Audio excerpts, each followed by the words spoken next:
One of the most famous stories in Greek mythology is the tragedy of Orpheus and Eurydice.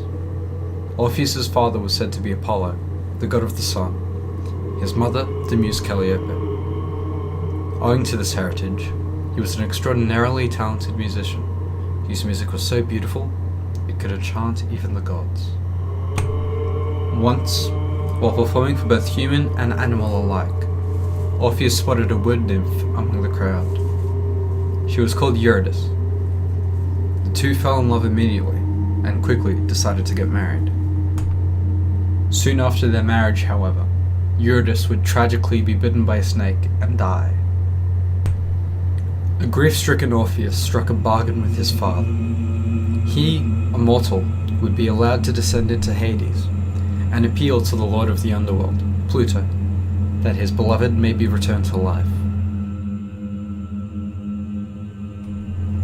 Reaching the bottom of the underworld, Orpheus finally stood in front of King Pluto and Queen Persephone.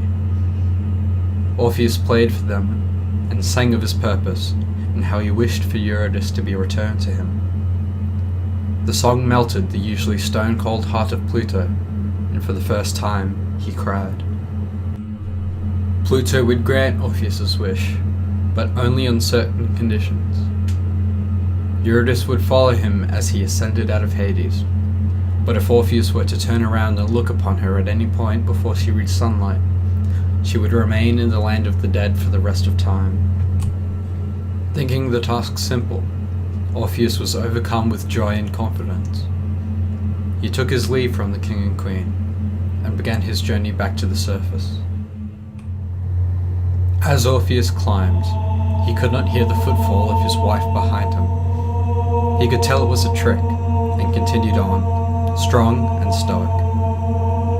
However, the further he climbed, the more anxious Orpheus would become. With the exit and daylight in sight, Orpheus's mind was racing. He could now hear Eurydice behind him, her footsteps, her breathing, the shuffling of her clothes. It was too much for him to bear. As Orpheus stepped into sunlight, he turned and looked over his shoulder to see his wife's beautiful face staring back at him, still shrouded in darkness.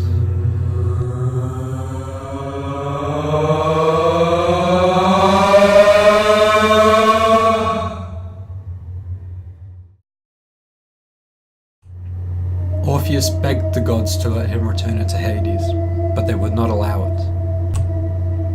For the remainder of his life, Orpheus wandered the land, drowning in grief and sorrow.